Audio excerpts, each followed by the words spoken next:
मनचाही प्रगति न हो पाने पर चिड़चिड़ापन आ सकता है। अगर आपकी आमदनी विदेशी स्रोत या प्रॉपर्टी से जुड़ी हुई है तो लाभ की प्रबल संभावना है और साझेदारी के मामले में सतर्कता जरूर बरतनी होगी। अगर ना बन पा रहा हो जीवन में कोई काम या पाना चाहते हो हर समस्या से आराम, तो बोलते रहिए जय सिया राम, जय जय सिया राम। नमस्कार साथियों, किस्मत की रेखा में एक बार फिर से आपका बहुत बहुत स्वागत करता हूं। किस्मत की रेखा में हम लगभग रोज आपके लिए लेकर आते हैं ज्योतिष और जीवन से संबंधित बहुत सारे ऐसी चीजें जो ग्रहों के खेल के कारण आपको प्रभावित करती हैं। उनसे बचने के कुछ उपाय भी आपको बताते हैं ताकि आपका जीवन सरल और सफल हो सके। आज लेकर आया हूं मैं आपका ज्योतिष रत्न भुवनेश, लेकर आ गया हूं 24 जून से लेकर 30 जून तक का जो सप्ताह आपके लिए यानी कि मेष राशि वालों के लिए कैसा रहेगा, इसके बारे में विस्तृत पूरी जानकारी। साथियों, वीडियो को अंत तक जरूर देखिएगा। चैनल को सब्सक्राइब नहीं किया तो जरूर कर लीजिएगा, बेल आइकन प्रेस कर दीजिएगा। इस वीडियो में मैं आपके साप्ताहिक राशिफल को बताने के लिए टैरो कार्ड और साथ में वैदिक ज्योतिष दोनों का एक ऐसा जबरदस्त मिश्रण लेकर आया हूं। दोनों ही जादुई, बहुत ही चमत्कारी विषय हैं जिनके माध्यम से ताकि कोई कसर ना रहे और आपको कंप्लीट डिटेल नॉलेज मिल पाए, आपके भविष्य के बारे में पूरी गाइडेंस मिले। चलिए साथियों, शुरुआत करते हैं आज के ज्योतिष सत्संग की। कार्ड मैंने आपके लिए शफल कर लिए हैं। ओके, चलिए शुरुआत करते हैं आज के ज्योतिष सत्संग की। साथियों, सबसे पहले ग्रहों की बात करें, इस सप्ताह आपके लिए शुक्र देव आपके पहले घर में रहेंगे, गुरुदेव सूर्य देव के साथ में आपके तीसरे घर में, बुध देव आपके चौथे घर में, केतु और मंगल की युति आपके 5वें घर में हो रही है और राहु देव आपके 11वें घर में और शनि देव आपके सैटर्न आपके 12th हाउस में विराजमान रहेंगे। साथियों, दृष्टियों की बात करें तो गुरुदेव की 3, 7 और 11 नंबर की दृष्टि यहाँ रहने वाली है। राहु देव की भी 3, 7, 11 दृष्टि रहने वाली है। केतु देव की यहाँ पर 1, 5 और 9 की दृष्टि रहने वाली है। मंगल देव आपके 5th हाउस में इनके साथ युति करके बैठे। चलिए साथियों, बात करते हैं कि क्या कुछ होने वाला है इस सप्ताह आपके साथ में और क्या आपको करना चाहिए, क्या नहीं करना चाहिए। साथियों, मेष राशि के जातकों के लिए सप्ताह ऊर्जा, घर, परिवार, धन, करियर, स्वास्थ्य और संबंधों के लिहाज से कई मोर्चों पर हलचल लाने वाला है। चंद्रमा की विशेष भूमिका इस सप्ताह को बेहद प्रभावशाली बना रही है। साथ ही ग्रहों की चाल भी आपके जीवन के अलग अलग पहलुओं को छू भी रही है। ये स्थितियां कार्ड्स कंफर्म कर रहे हैं, ग्रह तो कह ही रहे हैं। पहली बात करें आपके घर परिवार की और आपकी भावनाओं की। साथियों, आपके घर परिवार की बात करें, भावनाओं की बात करें तो सप्ताह आपके जीवन में घरेलू और पारिवारिक मामलों को केंद्र में ला रहा है। नए चांद यानी कि न्यू मून के कारण घर के नवीनीकरण, सजावट या फिर स्थान परिवर्तन की संभावनाएं बनेंगी। कुछ लोग घर बदलने का मन भी बना सकते हैं तो कुछ अपने घर की मरम्मत या साज सज्जा में व्यस्त और बिजी रहेंगे। बच्चों, बुजुर्गों की देखभाल या कोई पारिवारिक जिम्मेदारी निभाने का अवसर भी आपके लिए आ सकता है। हालांकि इस दौरान आपको अपनी भावनाओं और उत्साह को संतुलित रखने की पूरी तरीके से सलाह दूंगा। मनचाही प्रगति न हो पाने पर चिड़चिड़ापन आ सकता है। बहुत बार ऐसा होता है, हमें सक्सेस नहीं मिलती, अपने हिसाब से जो मेहनत कर रहे हैं उससे थोड़ा सा फ्रस्ट्रेशन आ सकता है। घबराइएगा मत, दूसरों पर मत निकालिएगा इस फ्रस्ट्रेशन को, इस झुंझुलाहट को। निकल सकता है, इसलिए आपको चेतावनी दे रहा हूं। इसलिए भावनात्मक प्रक्रियाओं को रोक कर इमोशनल अपनी फीलिंग्स को कंट्रोल कीजिएगा। शांति और समझदारी से काम लेना होगा। साथियों, अब बात करते हैं आपकी आर्थिक स्थिति की। तो आपकी राशि के अनुसार इस सप्ताह धन प्राप्ति के बहुत अच्छे योग बन रहे हैं। खासकर अगर आपकी आमदनी विदेशी स्रोत या प्रॉपर्टी से जुड़ी हुई है तो लाभ की प्रबल संभावना है।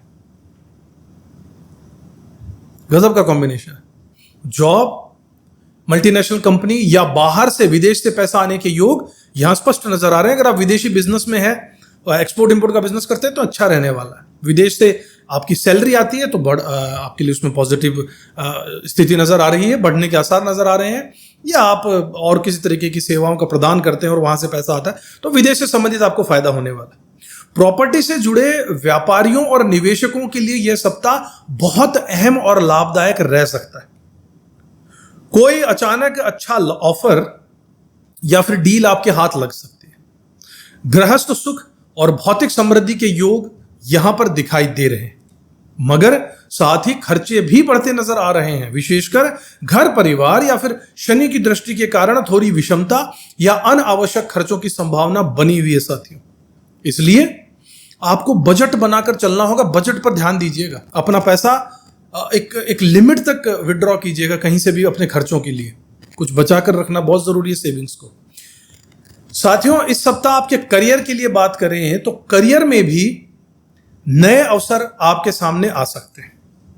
आपके वर्क प्लेस पर अव्यवस्थित रहना आपके लिए ये प्रॉब्लम बन सकता है, इसलिए आपको ढंग से मैनेज करके रखना है, सब कुछ व्यवस्थित तरीके से रहना होगा, वरना छोटी छोटी गलतियां या लापरवाही की वजह से आपको फजीयत भी झेलनी पड़ सकती है।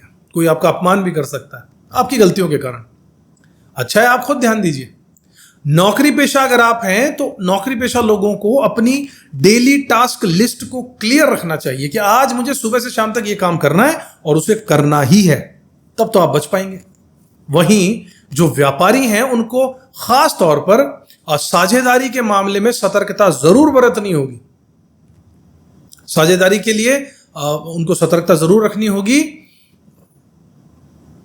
अगर पार्टनरशिप का बिजनेस है तो पार्टनर के साथ किसी तरीके की किसी बात पे आप वाद विवाद खड़ा हो सकता है, या कोई बात आपको पसंद ना आए, थोड़ा सा आप चीजों को पहले पहचानिएगा और जांचिएगा कि क्या वाकई में उनकी गलती है या नहीं है।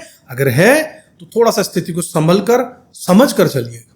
यदि आप मनोरंजन या फिर खाद्य पदार्थ या बच्चों से जुड़े किसी व्यवसाय में हैं तो बड़ा लाभ आपको मिल सकता है।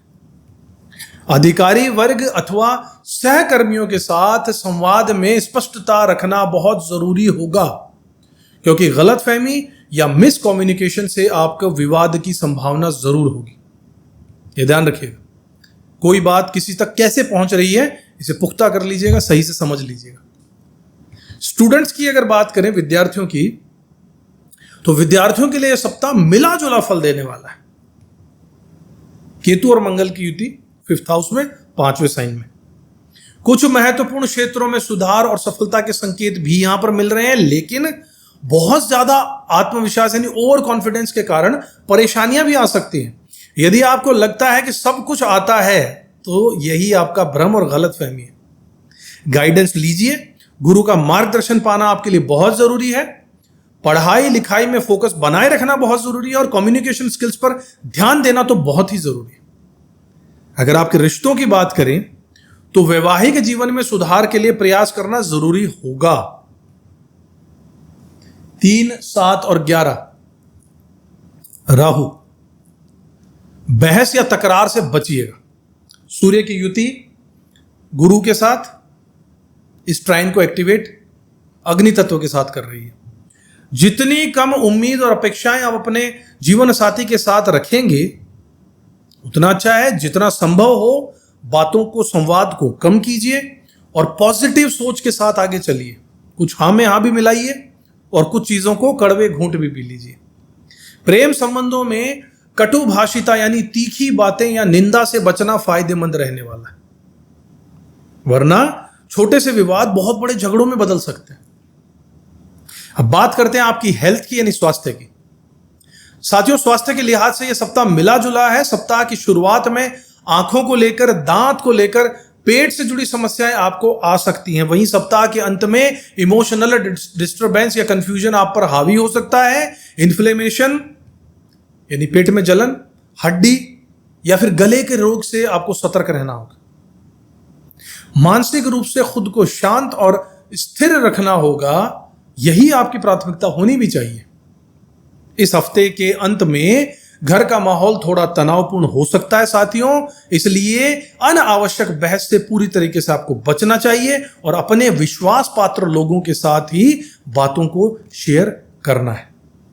यदि किसी प्रकार की लीगल प्रॉपर्टी या घर संबंधी कोई सरकारी कानूनी कार्रवाई चल रही है तो इसके पूरे होने के योग बनेंगे, चांसेस है कि वो पूरा हो जाए।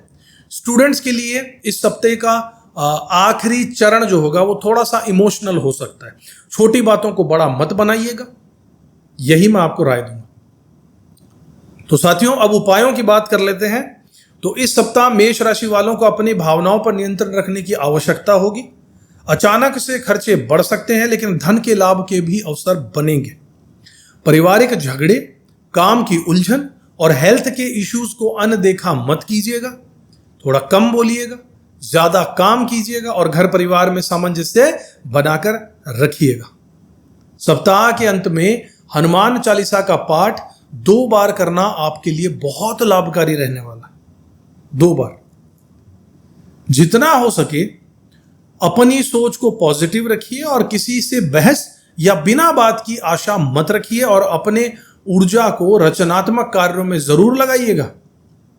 आशा करता हूं साथियों विस्तार से बताए हुए राशिफल आपके लिए उपयोगी रहेगा। अगले वीडियो में आपसे फिर मुलाकात करूंगा। अगर आप अपनी जन्म कुंडली का विश्लेषण करवाना चाहते हैं, बहुत ही कम चार्जेस पर, फ्री नहीं लेकिन बहुत कम चार्जेस, तो आप हमसे संपर्क कर सकते हैं स्क्रीन पर दिए हुए नंबर्स पे। अगले वीडियो में आपसे फिर से मुलाकात होगी। तब तक अपना कर्म करते रहिए, ऊपर वाले में विश्वास रखिए, खुश रहिए। जय श्री राम। किस्मत की